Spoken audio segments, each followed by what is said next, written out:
1965 ndio mwanzo wa dayosisi chini ya askofu Cresford Chitemo. Mungu alaze roho yake mahali pema peponi.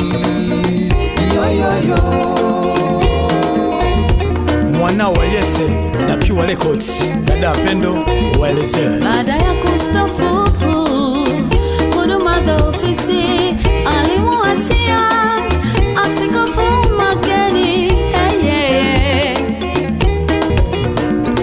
Na hata sasa Baba Mungu ametupa askofu Sehabaye. Twakuomba Mungu umtunze umlinde mtumishi wako. Bali kila ulichonacho mwana kwa ajili ya kuhudumia fulani. Tunakushukuru Mungu kwa ajili ya mambo haya mazuri. Lakini yako mawazo Bwana ya kutengeneza mahali ambapo Bwana leo tayari kwamba kwa sehemu ya huduma. Tunakushukuru Mungu na tunaamini kwamba wewe unaweza kusaidia. Siona kudhamini na ndio kwa kuombe kwa jina lako. Mungu jitukuze kwa ajili ya haya mambo.